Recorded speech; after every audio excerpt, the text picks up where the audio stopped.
क्योंकि परमेश्वर का वह अनुग्रह प्रकट है, क्योंकि परमेश्वर का वह अनुग्रह प्रकट है जो सब मनुष्यों के उद्धार का कारण है और हमें चेतावनी देता है। क्या करता है? हमें चेतावनी देता है कि अभक्ति और सांसारिक अभिलाषाओं से मन फेर कर इस युग में संयम और धर्म और भक्ति से जीवन बिताए। कैसे जीवन बिताए? संयम, धर्म, भक्ति से जीवन बिताए और उस धन्य आशा की अर्थात अपने महान परमेश्वर और उद्धारकर्ता यीशु मसीह की महिमा के प्रकट होने की बाट को क्या करें? जोहते रहे, जिसने अपने आप को हमारे लिए दे दिया कि हम अब हर प्रकार के अधर्म से छुड़ा ले। हमें क्या करें? हर प्रकार के अधर्म से क्या करें? हमें छुड़ा ले और शुद्ध करके अपने लिए एक ऐसी जाति बना ले जो भले भले कामों में सरगर्म हो। हमें प्रार्थना करते हैं। प्रिय परमेश्वर, प्रभु यीशु हम धन्यवाद देते हैं आज की सभा के लिए। प्रभु आप मदद करें, सहायता करें, हमारी विनती, हमारी प्रार्थना है प्रभु यीशु के नाम से मांगते सुन कर पिता परमेश्वर, आमीन। सुनील, वो रेचल को लेके आप इधर आ जाओ। रेचल को लेके इधर आ जाओ।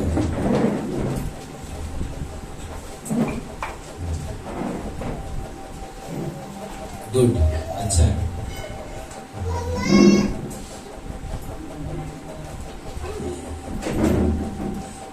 वो बोलते थे कहावत है, बोलते ना, अरे बच्चा उसके संग रह के बिगड़ रहा है, चलो उसको अलग करो।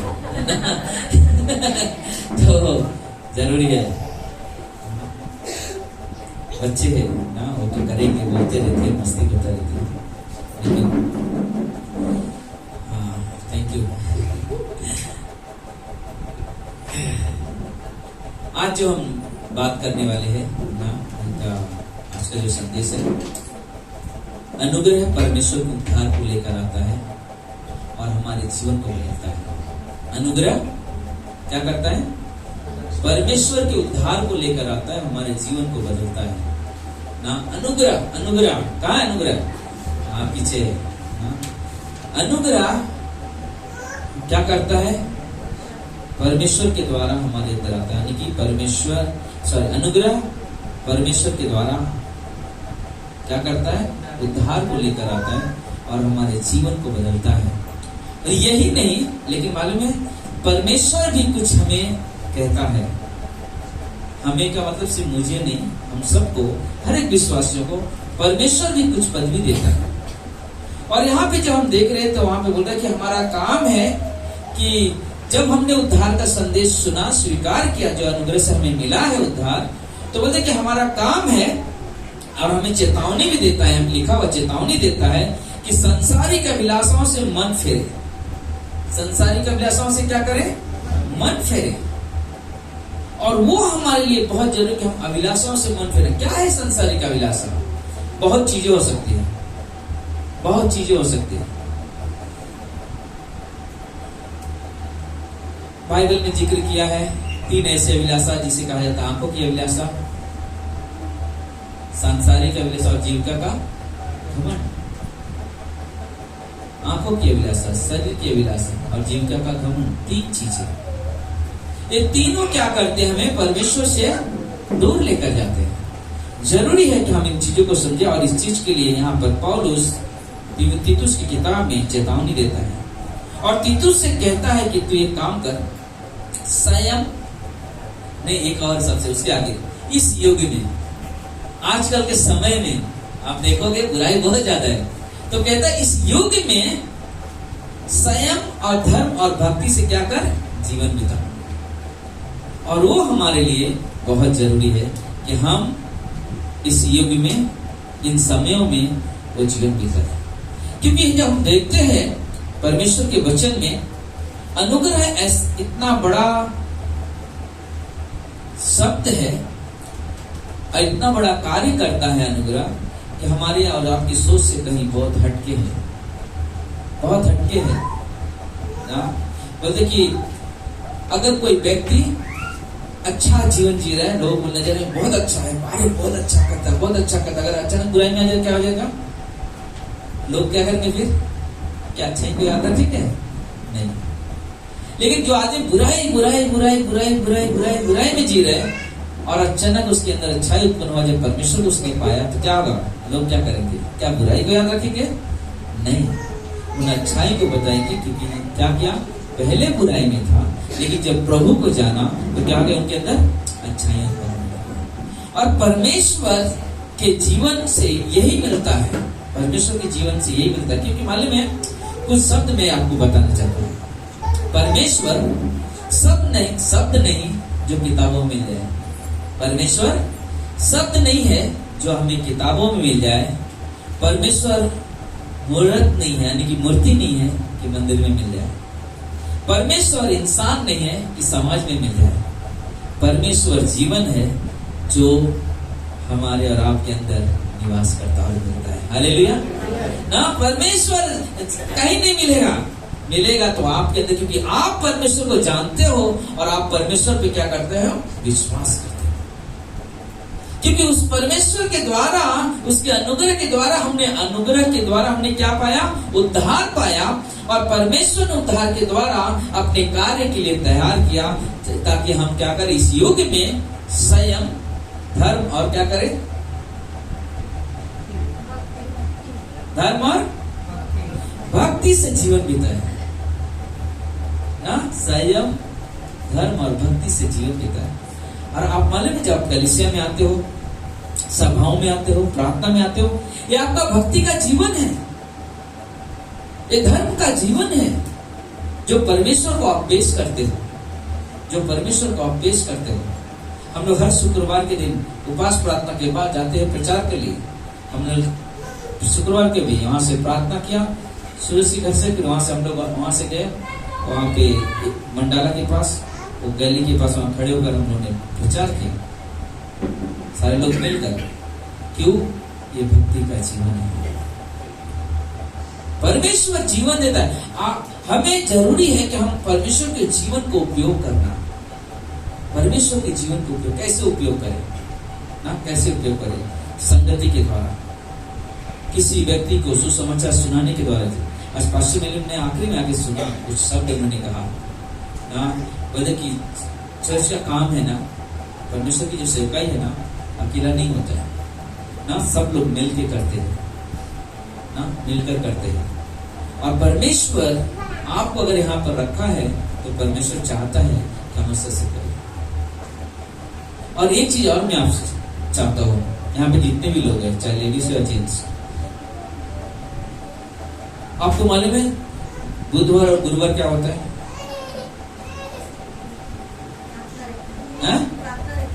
नहीं रहता है, वो एक हफ्ता छोड़ के रहता है, हमसे जुड़े रहते हैं।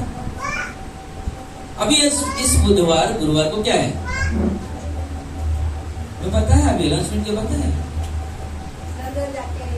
विजिट करना है ना, पता है विजिट करना। आपको क्या चाहिए मालूम है? विजिटेशन में मैं आपसे रिप्लाई चाहूंगा, मैं नहीं फोन करूंगा, मैं नहीं बोलूंगा आपको पैसर आज कहाँ चलना है, किसके घर में, मुझे आना है आपके साथ, मुझे आना है आपके साथ। ये परमेश्वर का धर्म का जीवन है, धर्म भक्ति का जीवन है।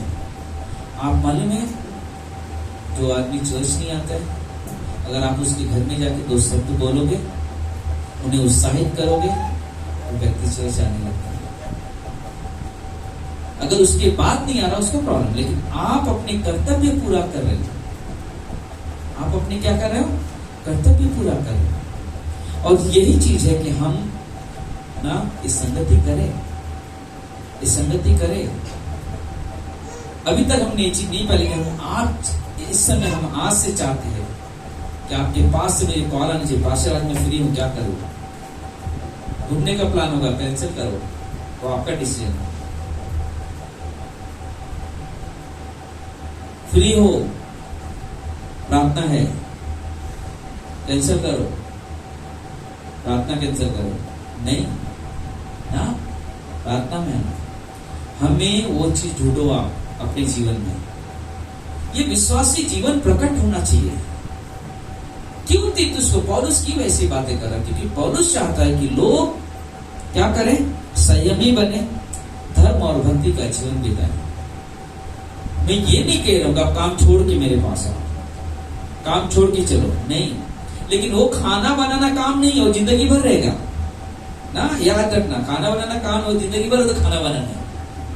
लेकिन उन समय के बीच में क्यों ना हम एक आधा घंटा किसी व्यक्ति के लिए निकालें, किसी परिवार के लिए निकालें, बल्कि कि वो हमारे लिए बहुत जरूरी है, वो हमारे लिए जरूरी है। ये आपकी सेवा है, ये हमारी सेवकाई है, ताकि लोगों के पास जाना, मिलना, उनके लिए प्रार्थना करना, ना प्रार्थना करना मतलब कि हमें जरूरी है। हम वचन में आते हैं तो वो देखिए यहाँ पे जब हम देखते हैं ना, अनुग्रह परमेश्वर के उद्धार को लेकर आकर जीवन को बदलता है। और जब हम देखते हैं निर्गमन की किताब में, तो यहाँ पे परमेश्वर कुछ कहता है। परमेश्वर यहाँ पे कहता है निर्गमन के 19:5 में, इसलिए अब यदि तुम निश्चय मेरी मानोगे और मेरी वाचा का पालन करोगे, तो सब लोगों में से तुम ही मेरी निज धन ठहरोगे। क्या ठहरोगे? निज धन ठहरोगे। क्या हम धन है? हाँ? हम धन है, लेकिन परमेश्वर कहते तुम मेरी निज धन ठहरोगे। परमेश्वर यहाँ पर आकर कोई और चीज नहीं कमाने की कोशिश किया कि मैं जाऊं कुछ और कमा लूं। बोलता है हमें आपको कमाया है परमेश्वर ने, हम परमेश्वर के धन हैं। परमेश्वर ने हमें आपको वहां पर मोल लिया है, अपना लहू बहाकर ना मोल लिया, हम उसके धन है। कहता कि तुम मेरे धन ठहरोगे, क्योंकि समस्त पृथ्वी क्या है? मेरी है, सारी पृथ्वी मेरी है परमेश्वर के पास। और एक चीज व्यवस्था विवरण की 4:20 में क्या कहते हैं? और तुमको यहोवा लोहे के भट्टे के सरीखे मिस्र देश से निकाल ले आया है, इसलिए कि तुम उसकी प्रजा रूपी निज भाग ठहरो, जैसा आज प्रकट है ना। देखिए अगर आज हम लोग यहाँ पर है, अगर हम देखते हैं इस्राएल के बारे में यहाँ पे बात कर रहे हैं कि पहले तो मिस्र में थे, जहाँ पे भट्टी की तरह समझो बहुत सारे दुख उठा रहे हो, बहुत सारे तकलीफ उठा रहे हो, बहुत सारी समस्याएं आ रही, लोगों को मारा जा रहा है, काम कराया जा रहा है, खाना अच्छे से नहीं मिल रहा है, कभी खाना मिलता लेकिन उनको इतना कोड़े मारा जाता, थोड़ा सा आराम नहीं करने मिलता था, इतना दुख उठा देते हो लोग। और परमेश्वर ने वहां से क्या किया? उनको निकाला, उस भट्टे में से, उस मुसीबत से निकाला। और जब निकालता है परमेश्वर क्या कहा कि तुम जाओ मेरी प्रजा रूपी निज भाग हो, निज भाग, खास व्यक्ति हो मेरी ना। पहला चीज प्रजा बना लिया, अपना व्यक्ति बनाता है, और भी कहता मेरे निज भाग, खास हो तुम, जो आज प्रकट है। आज हम लोग कहते हैं ना हम कौन है? हम परमेश्वर की संतान है। यीशु मसीह हमारा प्रभु, हमारा पिता है, हमारा परमेश्वर है, हम उसकी प्रजा है, हम उसके बेटे, हम उसकी बेटियां हैं। पता कि परमेश्वर वो काम करते हैं। जब हम लोग देखते हैं मत्ती लूका के 7 अध्याय में, पता कि एक स्त्री जो यीशु मसीह फरीसी के घर में बैठा हुआ था, सिमोन फरीसी घर में एक स्त्री आती है जो व्यभिचार नहीं रहती, पापिन रहती है, लेकिन एक इत्र की बोतल लेकर आती है। और इत्र की बोतल बोलते कि सब थोड़ा थोड़ा नहीं डाल रही हो, वो लिखा वहां पे तोड़ के यीशु के पैरों में डाली, डाल लिया। उसमें क्या करे? अपने बालों से उसके पैर को धो रही, पोंछ रही ना। क्या किया? उसको मालूम है कि परमेश्वर का अनुग्रह यहाँ से मुझे मिलने वाला है। फरीसी के घर में, जिसके घर में गया, उन लोगों ने क्वेश्चन भी किया, उठाया अपने मन में, अगर प्रभु यीशु भविष्यवक्ता होता तो जानता था औरत कौन है। और यीशु मसीह ने क्या किया? उसके बाद का तुरंत जवाब दिया, सुन सिमोन फरीसी, मैंने तेरे घर में आया, तूने एक लोटा पानी नहीं दिया पैर धोने के लिए, लेकिन इस औरत को देख, जब से आई है इत्र की बोतल डालकर ना मेरे पैर को पोंछे जा रही, अपने आंसुओं से पोंछे जा रही। क्या कर रहा मालूम है? एक दया, एक अनुग्रह। क्या किया? उस बेटी को एक नया जीवन दे। मालूम है आपको? याद होगा, कब्र पे सबसे पहले जाने वाली यही स्त्री थी जो इतनी बेकार थी लोगों की नजरों में, लेकिन एक अनुग्रह परमेश्वर ने क्या किया? उसके जीवन को बदल दिया। पहली औरत जो ना कब्र में सुबह सुबह पहुंची वहां पर, तो बोले मेरे प्रभु को किसी ने लेकर आया। मतलब कि चाहत है, मुझे परमेश्वर से मिलना है। उसे मालूम प्रभु कब्र में है उसको, और वहां पे भी वो लोग क्या क्या सुगंध लेके गए थे, वहां यही सब लेके गए थे ढालने के लिए।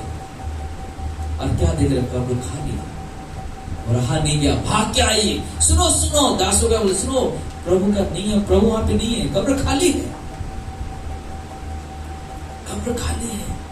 लेकिन हमारा जो संदेश मैं वो बताना चाहता हूँ, सोचो एक क्षमा जिस औरत ने उस घर में गई, यीशु के सामने ना अपनी दूध की बोतल डाली, काम उसके पैर धो रही, पोंछ रही, और यीशु के जुबान से निकलता है। वहां पे एक वर्ड मिलता मालूम है, जो जितना प्यार उतना उसको क्षमा, जितना पाप उतना अधिक प्यार और उसको क्षमा मिलता है। जिसके पाप अधिक थे उसको भी क्षमा कर दिया गया।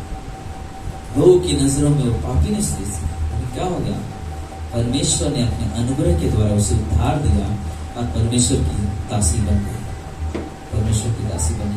आज भी हमारे और आपके जीवन में कई ऐसे उदाहरण हैं, कई ऐसे उदाहरण हैं। दूसरा, वही लूका के 8 में औरत जिसे लहू बह रहा था, इलाज करके थक चुकी है, यीशु के पास आती है। इसके ऊपर प्रभु की आत्मा यानी रूह बोलते कि उसके कहता ना कि मुझमें से सामर्थ निकलती है, लिखा हुआ किसी ने छुआ मुझे, लोग बहुत सारी बातें, लेकिन उस औरत ने हिम्मत रख कर आया, मैंने तुझे छुआ। क्या कहा, बेटी तेरे विश्वास ने तुझे क्या कर दिया, चंगा कर दिया। लेकिन वापस पाप। कई ऐसी घटनाएं आती है जब हम देखते हैं तो परमेश्वर के द्वारा जब ये शब्द मिलता है ना, जाओ तेरे विश्वास ने क्षमा कर दिया, ये अनुग्रह है, अनुग्रह है जिसके द्वारा हमें चंगाई मिलती है, ये अनुग्रह है जिसके द्वारा हमें क्षमा मिलता है। और जब हम लोग देखते हैं यूहन्ना के 8 अध्याय में एक औरत को लाया जाता है, मूसा की किताब में लिखा हुआ है, जो व्यभिचार में करता हो पकड़ा जाए, उसे पत्थर से मार के क्या किया जाए, मार डाला जाए। और यीशु मसीह मंदिर के पास बैठा हुआ है, लोग लेकर आए, और उस स्त्री के सामने स्त्री को जब लेकर आए, वहां पे लोग खड़े हैं, वो लोग हाथ में पत्थर लेकर, आप तो इसको छोड़ना नहीं है। लेकिन वो लोग रियल में बताया वो स्त्री के लिए नहीं आए, तो यीशु मसीह को एक नुक्स ढूंढना चाहते, ये क्या कहना चाहता उसके बारे में, क्या ये व्यवस्था का पालन करता है यीशु मसीह या नहीं करता है। यीशु ने छोटे में एक शब्द कहा, तुम में से कौन है जिसने कभी पाप नहीं किया, पहला पत्थर मारे। सब के सब चले गए, और यीशु मसीह को क्या इसी तरह सजा नहीं दिया, क्या मैं भी तुझे सब नहीं देता, लेकिन वापस पाप। ये सब जब हम लोग सुनते हैं तो परमेश्वर की दया है, सोचो ना, उसे दंड मिलना चाहिए था, लेकिन परमेश्वर की यही अनुग्रह, अनुग्रह का मतलब ये, हम जिसके योग्य नहीं थे वो हमें मिलता है। हम उद्धार के योग्य नहीं थे क्योंकि हम पाप भी थे और पाप में व्यस्त थे, पाप के जीवन में जी रहे थे, लेकिन अनुग्रह वो है कि परमेश्वर द्वारा हमें क्षमा मिला, और परमेश्वर ने क्या किया, हमें आपको एक नया जीवन दे दिया, और उस जीवन में परमेश्वर की महिमा, परमेश्वर की बढ़ाई, परमेश्वर की प्रशंसा होने लगी। और आज यहाँ पर आप बैठकर उसकी महिमा करते हो, आज उसकी बढ़ाई करते हो। और परमेश्वर आगे क्या कहता है, व्यवस्था के 7:6 में क्या कहता है, क्योंकि तू अपने परमेश्वर यहोवा की पवित्र प्रजा है। अब देखो, पहले उसने क्या कहा था, याद है आपको, पहले कहता तुम निज धन हो, फिर कहता तुम प्रजा रूपी निज भाग हो, फिर कहता आज यहाँ पे क्या कहता है, पवित्र प्रजा हो। क्या कहा उसने, पवित्र प्रजा हो। आगे क्या कहता है, यहोवा ने पृथ्वी भर के सब देशों के लोगों में से तुमको चुन लिया है। क्योंकि परमेश्वर ने हमें क्या किया है, बहुत सारे संसार, सब लोग क्यों नहीं कलीसिया में, आज बहुत सारे लोग बाहर है, वो लोग क्यों नहीं है, क्योंकि वो लोग चुने हुए अभी नहीं है। हम चुने हुए लोग, परमेश्वर ने हमें चुनकर यहाँ पर लेकर आया है। तू उसकी प्रजा और निर्धन ठहरे। 14 व्यवस्था 14:2, क्योंकि तू अपने परमेश्वर यहोवा के लिए एक पवित्र समाज है। क्या है, अपने परमेश्वर के लिए एक पवित्र समाज है, और यहोवा ने तुझको पृथ्वी भर के समस्त देशों में से अपनी निज संपत्ति होने के लिए चुन लिया है। फिर वही चीज बोलते हैं, निज संपत्ति होने के लिए तुम्हें क्या कर लिया, चुन लिया है। बोलते हैं ना कि परमेश्वर जब इस दुनिया में आया ना, हमें पास्टर सलार एक संदेश बोलते हैं कि पास्टर सलार बोलते कि हम यहाँ पे जो कर रहे हैं, हम व्यापार कर रहे हैं, प्रचारक व्यापार कर रहे हैं। वो व्यापार उसका नहीं है, धन कमाने का व्यापार नहीं है, लोगों के प्राण जीतने का व्यापार है। लोगों के प्राण को जीतने के लिए व्यापार है, जो परमेश्वर की महिमा करवाता है, जो परमेश्वर की प्रशंसा करता है ना। तो बोलते कि परमेश्वर ने हमें यहाँ पर व्यापार करने के लिए रखा है, ताकि जो शैतान के चक्र में पड़े हुए हैं, जो संसार में भटके हुए लोग हैं, ताकि उनको वो संदेश मिले और वो परमेश्वर के लहू के द्वारा खरीदे जाए और परमेश्वर के राज के अधिकारी बने। हालेलुया।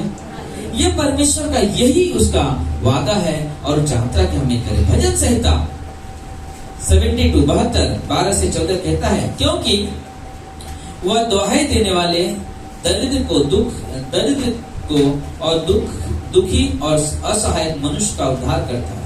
क्या करता है वो परमेश्वर जो है ना, दुहाई देने वाले दरिद्र को और दुखी और सहायक मनुष्य का उद्धार करता है। लूका के 15 में हम देखते हैं ना, क्या है, पहले तो उसके अंदर बहुत ये था कि मैं बड़ा हो गया, पिताजी मेरा हक मुझे दे दो, मुझे जाना अपने हिसाब से चला जाता है। लेकिन बाद में उसके जीवन में क्या था, बहुत बड़ी समस्या आती, दुख आते हैं, यहाँ के खाने के मोहताज हो जाता है, ना सोने का जगह ना कुछ नहीं। अब वहां पे उसके अंदर बहुत दुख होते, बहुत अपने आप में बहुत ही दरिद्रता महसूस करता है, दुख से भरा हुआ है, असहाय, कोई सहायक नहीं मिल रहा है मुझे। लेकिन कहता है कि मनुष्य का उद्धार करेगा। क्यों? कौन करेगा? परमेश्वर।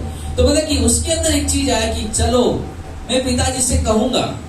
पिताजी के बाद बहुत सारे नौकर है, मैं भी एक नौकर के समान जाके रहूंगा, मैं भी जाके रहूंगा।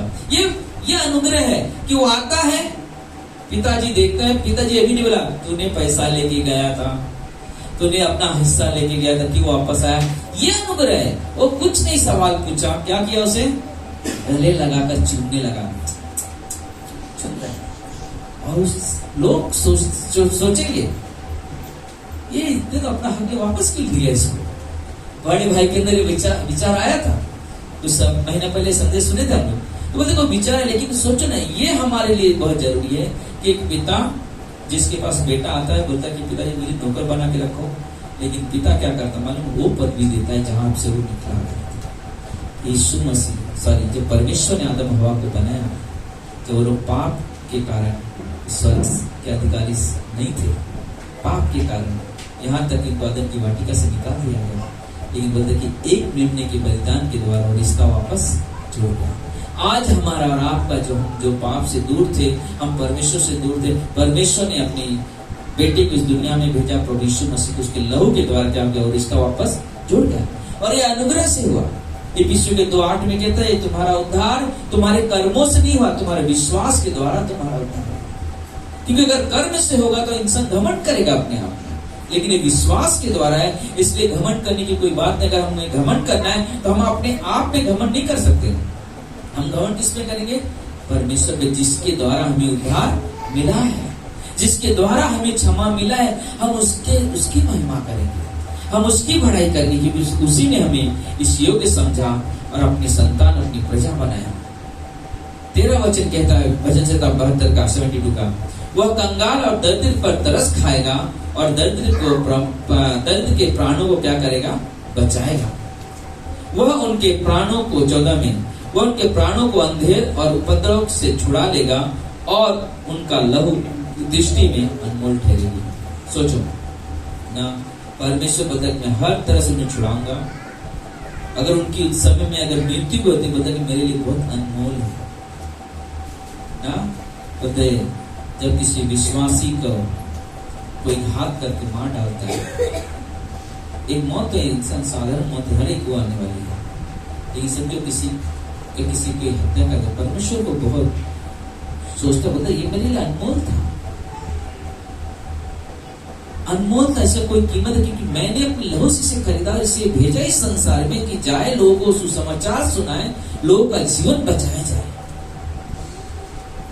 और इसलिए उसके लिए परमेश्वर में अनमोल है। मतलब कि परमेश्वर कभी खुश नहीं होता है जब किसी बादशाह की हत्या होती है, लेकिन परमेश्वर ना अपने आप में दुख महसूस करता है। क्यों मालूम है? क्योंकि परमेश्वर हमसे प्रेम करता है। परमेश्वर प्रेम करता है, इसलिए परमेश्वर नहीं चाहता ना कि लोग ऐसे मर के नरक में चले जाए। परमेश्वर चाहता है कि लोग उद्धार पाए। इसलिए परमेश्वर ने इतने सारे ना पास्टरों को चुना, इतने सारे सेवकों को चुना, इसलिए इतने सारे विश्वासियों को चुना है, ताकि एक विश्वासी के द्वारा, एक पास्टर के द्वारा, एक सेवक के द्वारा लोग के प्राण बचाए जाए, लोग नरक जाने से बच सके। तो वो हमारे लिए बहुत ही अद्भुत चीज है, बहुत ही अद्भुत बात है कि परमेश्वर के धर्म मेरे लिए बहुत अनमोल है। जब एक कोई धर्मी, कोई विश्वासी का मृत्यु होता है, मृत्यु होता है। आगे क्या कहता है? 2 वचन और 130 भजन संहिता 130:8 कहता है, इस्राएलियों को उसके सारे अधर्म के कामों से वही छुटकारा देगा। ना बोलते कि वही इस्राएल जिसकी परमेश्वर ने कहा कि मैं भट्टी में से, बोलते कि उनके सारे अधर्म को ना कामों से वही छुटकारा दे सकता, कोई और नहीं दे सकता। वो अपने कर्मों से अपनी पापों का छुटकारा नहीं पा सकते, लेकिन उसके लिए कौन है? परमेश्वर है। और परमेश्वर कहता है जब एक व्यक्ति अपने पापों को मान लेता है और प्रभु से विश्वास करता है, तो बोलता है कि उसके पाप को क्या करता मालूम है? बोलता है कि पूरी तरह से मिटा देता, नहीं कि ढांप देता है, ढांप देता है, जो कोई खोद के निकाल नहीं सकता। शैतान का काम है वो बोलेगा अरे पहला ऐसा था, ये देखो पहला ऐसा था, पहला इस तरह से था, लेकिन परमेश्वर कहता था कोई बात नहीं। परमेश्वर कहता है कोई बात नहीं, मैंने उसका भुगतान कर दिया, मैंने उसके पाप का भुगतान कर दिया है, आप एक निर्दोष है। तो बोले कि परमेश्वर वो चीजें यहाँ पे कहते इस्राएल के उसके सारे अधर्म को क्या करता है? परमेश्वर ही क्षमा कर सकता है। इसलिए हिजकिय्याह के 37:23 कहता है, 37:23 कहता है कि वे फिर अपनी मूर्तों और घिनौने कामों को, घिनौने कामों का अपने किसी प्रकार के पाप के द्वारा अपने को अशुद्ध न करेंगे। ना मतलब जब परमेश्वर ने हमें छुड़ाया है, परमेश्वर ने दुख से छुटकारा दिया, मौत से बचाया, ना इस संसार के अभिलाषों से बचा, मतलब आप वो क्या करेंगे? कभी भी वो अपने मूर्तियों के पीछे नहीं जाएंगे, घिनौने काम नहीं करेंगे, ना घिनौने काम नहीं करेंगे, क्योंकि वो क्या कर रहा है मालूम है? अगर सोचो, अगर हमने विश्वास किया, प्रभु को जाना और वापस हम उसी काम में जा रहे हैं कि हम अगरबत्तियां मूर्ति पूजा करें, क्या करें मालूम? सबसे पहला चीज परमेश्वर बोलता है ये घिनौना काम है। परमेश्वर कहता है कि मैं जो लोग मुझसे प्रेम करते, जो लोग जानते हैं कि मैंने उनको किस तरह से निकाला है मुसीबत से, वो कभी भी मोड़कर उस तरफ नहीं जाएंगे, क्योंकि वो परमेश्वर को गहराई से जानते हो, प्रेम से जानते हो, नजदीकी रिश्ता है। इसलिए परमेश्वर कहता है वो अशुद्ध ना करेंगे अपने आप को इन चीजों से, परंतु मैं उनको उन सब विपत्तियों से जहां वे पाप करते थे निकाल कर शुद्ध करूंगा और मेरी प्रजा होंगे और मैं उनका परमेश्वर हूँ। ना जहां जी रहे थे, गलती था, पाप में जी वहां से निकालूंगा, मैं उन्हें शुद्ध करूंगा, साफ करूंगा और मैं उनका परमेश्वर हूँ। इसलिए परमेश्वर जब उद्धार दिया तो मतलब उसके अनुग्रह से हमें ना, उसका अनुग्रह हमारे लिए उद्धार को लेकर आता है, लेकिन एक ही चीज है कि वो चाहता है कि हम वो जीवन में जीवन बिताए, ना वो जीवन में जीवन बिताए जो परमेश्वर चाहता है। ना परमेश्वर चाहता है हम धर्म का जीवन जिए, संयम का जीवन जिए, भक्ति का जीवन जिए। परमेश्वर के पसंद है ना, परमेश्वर के पसंद है। तो हमारा काम है, हम परमेश्वर में विश्वास किया, हमारा काम है भक्ति का जीवन जीना। परमेश्वर के नाम को कभी ना नीचा करने मत जाओ। कभी कभी हम भावनाओं में ना, परिस्थितियों में इस तरह से जीने लगते हैं कि हम भूल भी जाते हैं कि हम रियल में हम विश्वासी हैं, और हम ऐसे जीवन जीने लगते हैं कि मुझे लगता है कुछ नहीं, कौन देखते हैं, जब चल जाएंगे तब देखेगा। परमेश्वर नहीं, परमेश्वर सर्वशक्तिमान है, परमेश्वर सर्वव्यापी है। सर्वव्यापी का मतलब क्या होता है? सब जगह है, चाहे आप जहां भी जाओ सब जगह है, सब जगह है। आप किधर भी चले जाओ परमेश्वर की उपस्थिति है वहां पे। और आप मुझसे छुपा सकते हो, किसी पड़ोसी से छुपा सकते हो, लेकिन परमेश्वर से कोई चीज छुपा नहीं पाओगे, नहीं छुपा पाओगे ना। परमेश्वर एकदम सही समय पे लाके लेकर आते हैं, सही समय कोई चीज लेकर आते हैं। अरे मैं ऐसे करता हूं, हमारे लिए जरूरी है कि हम अपने आप को परमेश्वर को समर्पित करें। रोमियो के 12:1 और 2 में कहता है, अपने आप को पवित्र करके जीवित बलिदान करो। जीवित बलिदान, ओ मरा हुआ बलिदान नहीं, काट के बलिदान नहीं, जीवित बलिदान। हमें परमेश्वर बोलता है कि अपने आप को समर्पित करो मुझे, मैं तुम्हें उपयोग करना चाहता हूं, मैं तुम्हें उपयोग करना चाहता हूं। परमेश्वर ने गिफ्ट दिया है ना, उद्धार उसकी तोहफा है, और परमेश्वर नहीं चाहता कि तोहफा को छुपा के रखो, इस्तेमाल करो, लोग जाने, लोग पहचाने, और किसी में भी उका दे। सही बात है, हमारे लिए जरूरी है हम परमेश्वर के साथ एक संबंध बनाए, एक पवित्र रिश्ता बनाए जो परमेश्वर को महिमा करे, परमेश्वर को महिमा करे।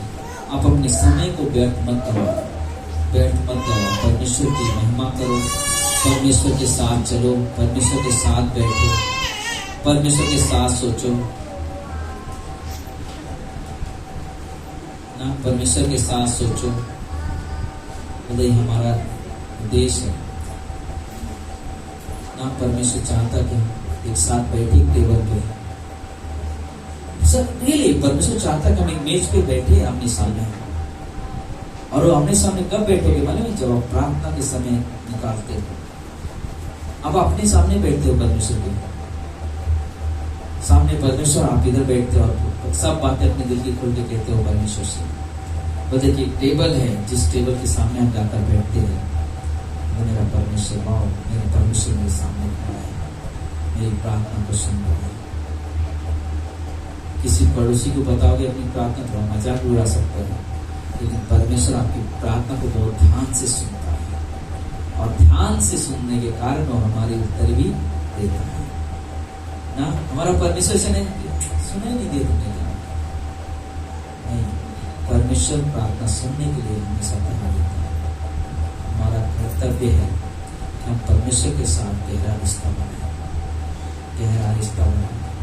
अब अगर आप प्रार्थना के लिए 5 मिनट बैठते हो घर में, 10 मिनट बैठते हो, उस प्रार्थना के खुराक को बढ़ाओ, बड़ा करो, बड़ा करो, परमेश्वर की महिमा, परमेश्वर की बड़ाई करो।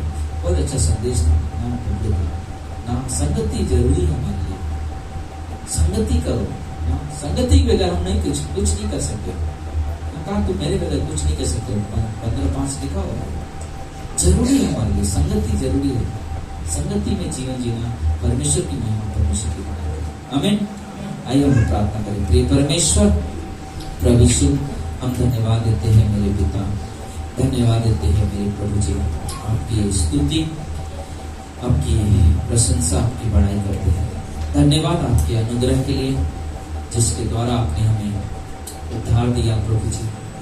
धन्यवाद उस अनुग्रह के लिए जो आपको बैठे हुए बेटे बेटियां हैं प्रभु जी, उन्होंने उद्धार को ग्रहण किया, स्वीकार किया प्रभु जी। और परमेश्वर आप चाहते हो कि बेटे बेटियां परमेश्वर संयम, धर्म और भक्ति का जीवन जिए। मेरे पिता, हम आपके बगैर जीवन नहीं जी सकते, हमें आपकी जरूरत है प्रभु जी, हमें आपकी जरूरत है। जैसे गुमराह पुत्र को पिता की जरूरत थी, क्योंकि पिता के घर में जो आराम है, जो शांति है, जो खुशी है, वो बाहर मेरे पास नहीं हो सकती। बाहर मेरे पास धन हो सकता है, दौलत हो सकता है, लेकिन जो शांति मेरे पिता के घर में मिलेगी वो कहीं और नहीं मिल सकता है। इसलिए मेरे पिता, मेरे प्रभु यीशु, हम आपको धन्यवाद देते हैं आपके उस अद्भुत प्रेम के लिए प्रभु जी, जिस जो आपने कहा कि मैं अपनी शांति तुम्हें देता हूँ। धन्यवाद प्रभु इस बात के लिए, धन्यवाद देते हैं मेरे राजा, आपकी स्तुति करते हैं प्रभु जी, आपकी बड़ाई करते हैं परमेश्वर। आज जो हम यहाँ पर है प्रभु जी, ये समय हमारे लिए प्रभु भोज का समय है, हमारे लिए का संगति का समय है कि हम अपने पवित्र परमेश्वर के साथ वो संबंध बनाने वाले जो उन्होंने हमें दिया है कि तुम मेरी याद में यह कार्य किया करो, तुम मेरी याद में ये संगति किया करो। हे मेरे पिता, धन्यवाद इस समय के लिए। प्रभु भोज लेने से पहले सबकी आंखें बंद हो, सबके सर झुके हो। आप उसके भागी होने से पहले अपने पापों का अंगीकार करें, जो भी जाने जाने की गलती पाप हुआ है। अपने मन में कुछ मिनट के लिए प्रार्थना करें और उसके बाद हम भोज में बात करें।